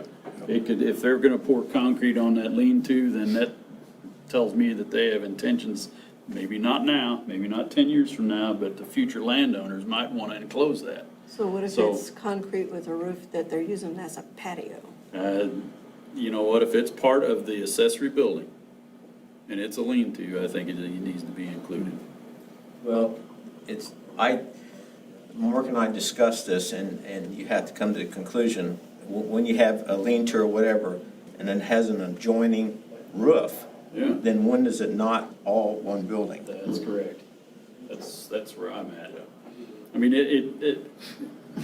if they're at 1,500 square feet of accessory buildings, and this lean-to is another 250 square feet, we're not even gonna talk to them. You're gonna go rubber stamp, get down the road, here's your permit. But if they're at 1,500 square feet and this lean-to is gonna extend past and and be attached to their accessory building and extend past to make a patio and a lean-to. Then we're gonna look at it, and we're Then- gonna decide whether or not it's an issue. Then it needs to, and it exceeds their 2,000 square feet or the maximums as written, then we need to talk to them. That's my opinion.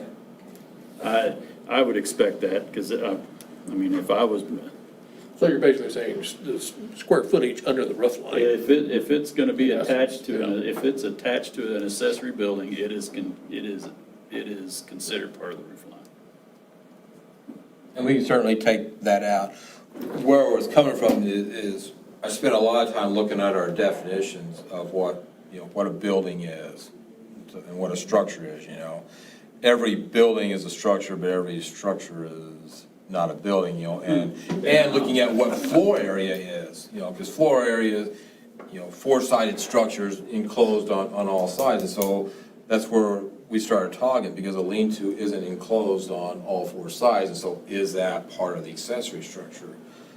It doesn't, we can go either way with anything, we can leave it as is, we can scratch that under the 2,000 square foot and include the roof line, and I'm fine with all that.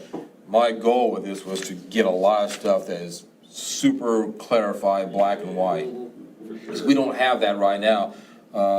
Looking at, like number 3 under the 2 acre one, and both of them are pretty much the same. The only major difference was whether you include a lean-to or not in a lean-to, but both under the 5 acres and the 2 acres are pretty much the same. But, talking about buildings that are less than 120 square feet, talking about gazebos and carports, it's not in our regulations now, but, buildings 120 square foot or under don't require a permit, so should those be used in the calculation of all of your buildings?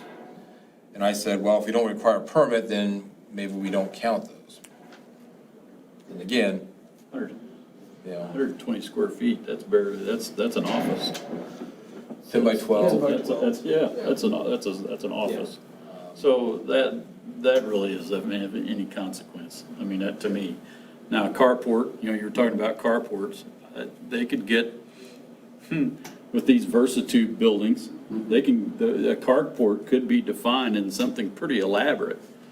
And elaborate enough to almost borderline an accessory building that doesn't have any walls. I mean, I guess we need to kind of think about that just a little bit. Because I think you need to think about that, and what's not required to have a permit, I don't think you count as anything.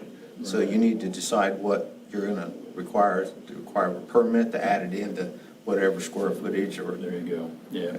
I think 120 square feet, you don't need to worry yourself with an office size something or It's like other. a storage shed. It is a storage We don't need shed. to worry about that. Nope, not at all. Not at all. So that would include those Versatube buildings, if you want to call it that. Anything over 120 square feet as an accessory. Now, let's go another step further. Those Versatube, that's a brand, kind of like Kleenex and Tylenol. But you get my drift, what I'm talking about. Those could be construed as portable. They don't have permanent foundations. how do we address that? You still require a permit, so they're still counted in the square footage, Okay? okay? Doesn't matter if it's portable, and you go so far as, even though it's portable, if you move it somewhere else on your property, you still need a permit. Why? Because you gotta check setbacks, check floodplain. If you got a property that's half in the floodplain, half not, you get a So- permit, and then you gotta move it, oh, well, are you moving into the floodplain? Let me throw another twist. I'm sorry if I'm hogging. Well, no, these are all things But that, yeah, we need to, think What about. about these portable cattle sheds, or horse barns, or what have you, that are built on pipe skids? They're, Agricultural. yeah, they're agricultural buildings, but I could see them going in the zoned area of the county, because there's some property out there that is conducive to Well, something like actually, that. when I was looking at the move, I looked at a property that had some of those things. And I was So- thinking, that'd be great dog kennels. So I guess we need to, and again, we need 3 other people here to help us decide this, but it's just stuff that I'm starting to think about. I mean, if I am, all right, I'm using me as an example now, so I'll throw myself under the bus if I all of a sudden do something like this. But I have 9 acres. I mean, if the surveyor would have sneezed, I have 8.999. If they would have sneezed, I would have had 9 acres according to my deed. But if I put a portable building on my property, I don't anchor it, I don't pour concrete anchors, I don't tie it to the ground. As this is written, even in the zoned area, I don't believe I need to have a permit for that. Am I accurate? Depends on the size of the building, of your portable building. Portable buildings, no matter if you have them on skids or they're high tunnels, all that needs a permit. It's a structure. It's a building that's greater than 120 square feet, so we need a permit. Gotcha. For it. Doesn't make any difference. I'm gonna split hairs. How about feeding floors? You have to explain that then. Now, this is a little old school, this is gonna bring my age into it, but feeding hogs out on feeding floors. They're mobile, and they also have a roof to a portion of them. Okay, but it's ag. But it could So- still go in a zoned area. But it's ag, so ag is exempt. Well, so are these portable horse sheds that Well, we have. if that's what you're using, yeah, and that's what I was gonna say. Number one, this doesn't So, affect yeah. agricultural parcels. Well, I get you, Okay. but I'm rural residential, is what I'm zoned as. Yeah, but does it make any difference what you're zoned if you're ag? If the building is used for agricultural purposes, meaning if you're using it to store horse feed in, or you got horses in that barn, then it's ag and it's exempt. So long as you only use it for that purpose. I'm talking out of both sides of my head now. Well, I know. Okay. No matter if it's. Now, I'm gonna say, okay, fantastic, I'm gonna buy portable sheds, and I'm gonna say they're ag, and all of a sudden my boat shows up in one of them. Then you're in violation. Then I'm in violation. Violation. He didn't have enough time to do what he's doing now. How's he gonna come around to my place?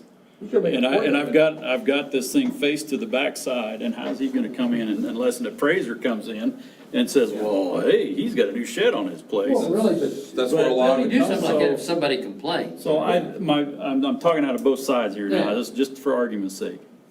Should we write in here portable buildings? They at least need to run across your desk to say, okay, boom, done. Now, in the non-zone piece of the county, this doesn't apply. This is only the zone portion of the county. It's I don't know. I'm just thinking. Yeah, I mean, that's why we're doing this. We could add portable buildings if you wanna clarify it. Part of me says, okay, we probably shouldn't look at it as type because it is an ag use and that type of thing.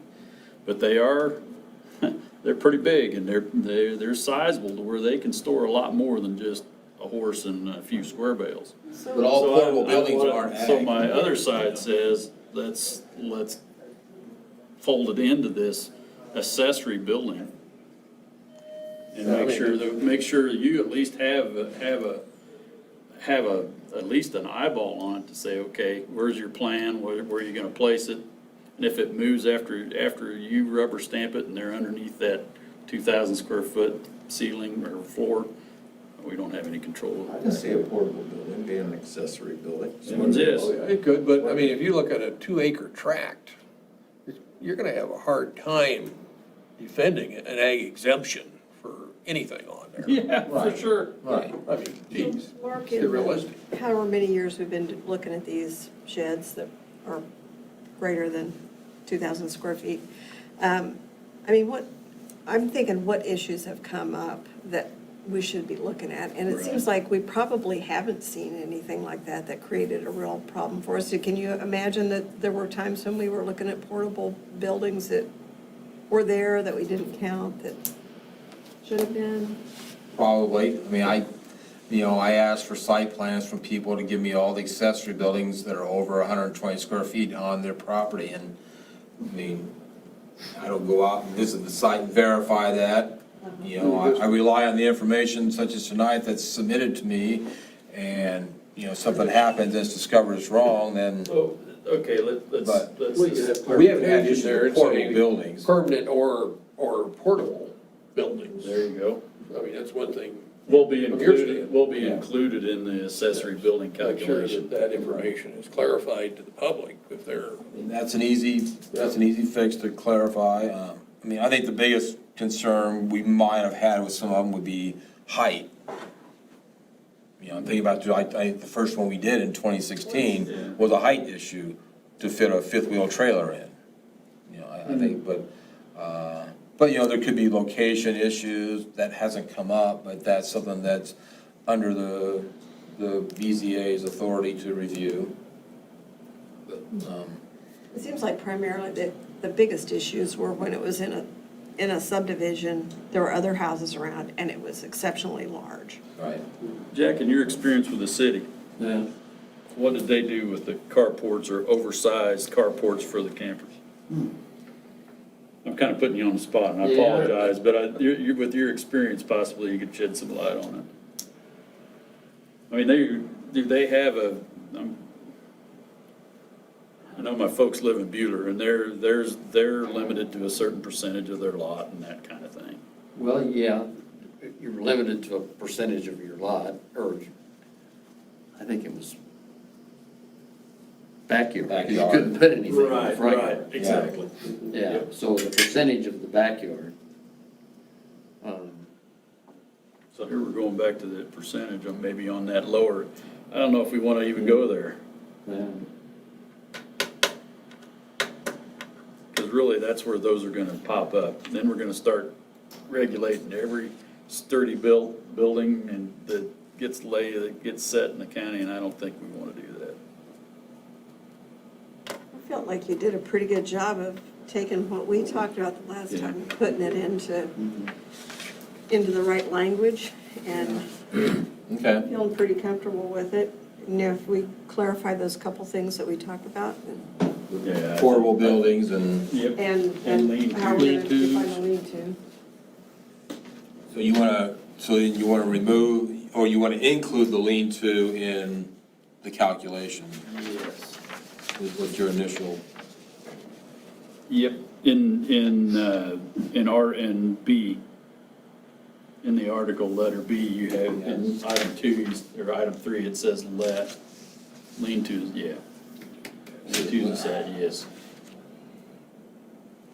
Lean-tos attached to an accessory building, gazebos and carports are not subject. We need to take lean-tos out of that. Lean-tos attached are subject to it. Gazebos and carports. Well, unless the lean-to is less than 120 feet. That's right. Well, but it'd be included in the entire building. Yeah. Right, yeah. Attached lean-to. Yeah, the attached lean-to, yeah. Yeah, I mean, you could have a separate lean-to, right. You don't include the eaves, do you? It's the walls, isn't it? Walls. Walls, okay, all right, so if you got a 12-inch or 24-inch eave or something, then. It's the wall, Yeah. floor space. Yeah. I had one comment on Article 3B. Your first statement there says, following requirements apply to parcels of land totaling 2.01 acres of land or greater. Can't we just say parcels of land greater than 2.00 acres? Simpler, Yeah. does the same thing, it's just simpler.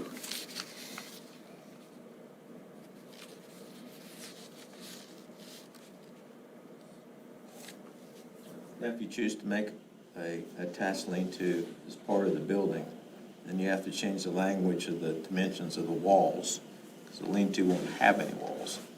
So outside the poles or whatever. Yeah. See what I'm saying? You have to have a definition of measurement, don't you? Yeah.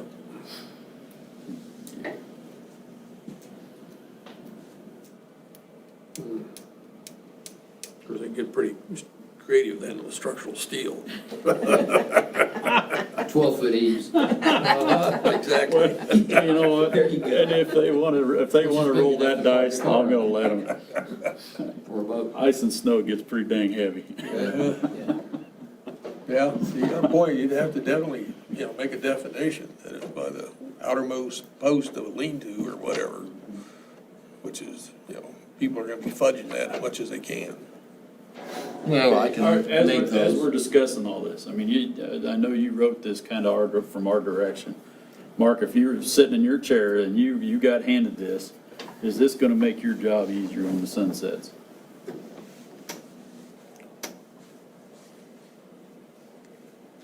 Some, I think. Appraisal thing makes it easier. Did we just make Yeah. it more complicated than what you that wrote? Right, that's kind of where I'm going here. Are we going through an exercise that this is gonna be very incremental on making your job easier? Or is there something we need to write to make it a jump to really make a difference? Are we making that big difference, or are we just making something that's just gonna be just a little piece that's gonna be another fly on the wall? I think it will make it easier, just because I think of how many hearings we've had that you've had to gone through and And that we would not have do with these regulations. Yes. But I'm just worrying that we're getting so caught up in the details that we're making it more complicated. Yes. well, I think we're just trying to set out that, it's things that, I don't, it's things that are just left up to my interpretation, and I don't want to do that. I don't want these to be Mark's regulations, these need to be the county regulations. And when you don't say that agricultural structures are exempt, when you don't say that lean-tos are or not included, when you say structures less than 120 square feet are not counted, that's all subject to my interpretation. And I don't want to be the one saying that, yes, I want to be able to say, these are the regulations, and this is why, and then there's no issue with somebody applying for a permit. We had a I great discussion appreciate over that. that. I don't want any of his decisions based on his opinion. Yeah. It's based on regulations. So no gray area, Understood. basically. That's why, I'm kind of leading down that path. What we're writing, is it gonna make your job easier in the end game? Or is it gonna complicate you to where you have to, I guess I need your feedback, so we can have your feedback. Yeah, I'm being possessive here. I mean, we need your feedback to say, okay, we gotta think about how this is worded differently. It makes it easier because I believe what we have here is something that's black and white. It's very easy to tell the public, yes, you need the special exception, no, you don't. Here's why. You've got an ag structure here, you've got 3 buildings that are less than 120 square feet, those don't count. Is it gonna make it to where we have less special exceptions? I don't think so. I will have some, because I think there's a lot of parcels out there that are 2 acres or less, and they probably have a 20 by 20 detached garage, 400 square feet, and, they probably have a little garden shed that's gonna be 12 by 20, and then they're gonna wanna put a simple 30 by 40 in, so now you're gonna be kicked over the 2,000 square feet. The 5,000 square foot on the other end, I think that'll help, but, when you still are looking at parcels that are 15, 20 acres, everybody probably has, a 40 by 60, and, that might help some. I think that might help, because 5,000 square foot is a lot of square footage out there, but people also have a lot of little smaller accessory buildings that are gonna get counted in there. I think we have the potential of seeing Well, I mean, the data that we have doesn't support that, but I think we still could see some special exceptions on 2-acre parcels. The summary you worked out for us last meeting, I think, of the, remember, Yeah. the things on that, the size of the tracks, that didn't show anywhere what other accessory structures were already there, did it? I No. don't think. So, we don't know why they were having to apply for exception to put whatever they wanted there. Right.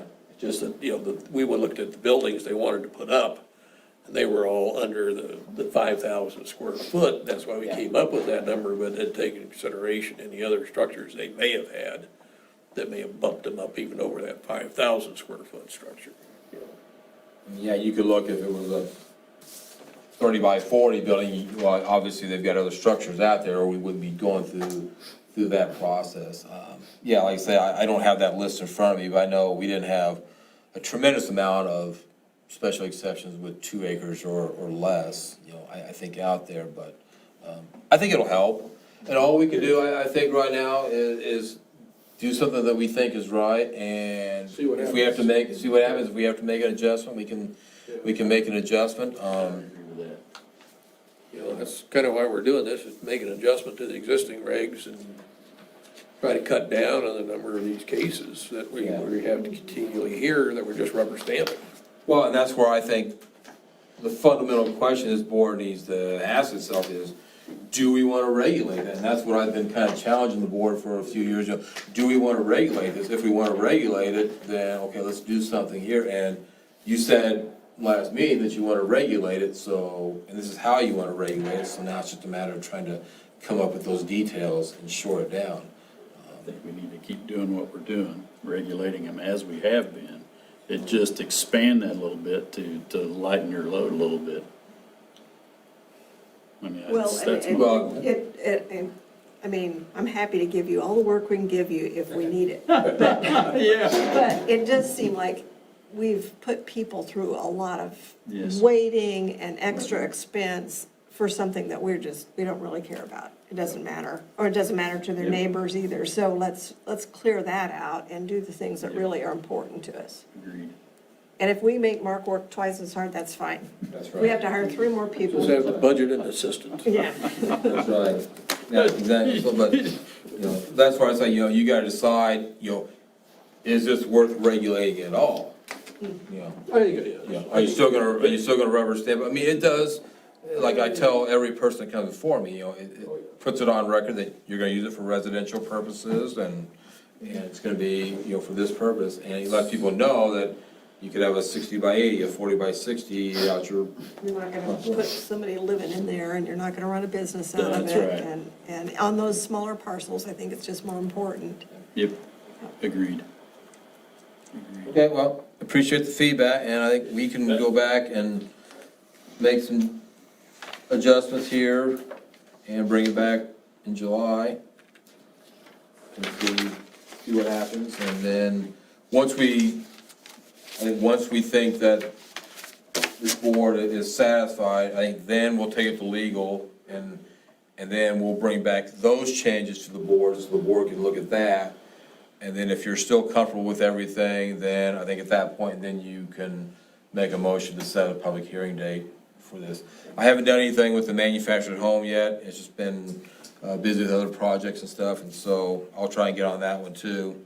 Are you to the point of taking it to legal counsel at this point? No. Not No, yet?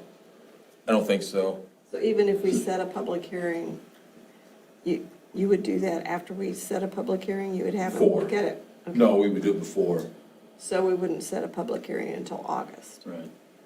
I mean, the August meeting, we'd have to set a public hearing. Probably not, well, because you're gonna review this in July, and then if you guys are satisfied, then sometime between July and August, we'll take it to legal. And then I'll come back in August and give you the final version with his changes in wording mainly. And then You can accept in that. August, yeah, you can accept that and say, yeah, I think it looks good, I think it's worthy of a public hearing at that So point. that'd be September. So it'll be probably September now. Which would make it October before it could be through the commission. Yeah. mean, it's a long process, I mean, because, I mean, if anything, you wanna make sure you do it right, you don't want to slam it through, We got anything else for next month besides One continue? BZA case, And the building's already built. yeah, you saw it? I saw the legal notice. Yeah, building's already built. So, Let's deny it just for the fun of it, see what happens. yeah, building's already built, so, but that's the only public hearing that we'll have this now as a continuation of the public hearing, but yeah. So we'll probably do BZA first, I suspect it'll probably be 15, 20 minutes. And then I think we can move into old business, which would be this case. No new business for the planning commission, and then we'll discuss this again. Well, we have the continuation of the. The continuation of the public hearing, so it'll be labeled as old business. Yeah. And everything, so. Any other business before the board? Steve, Make a motion to adjourn. Second. been moved and seconded to adjourn. All in favor, say aye. Aye. All opposed, same sign.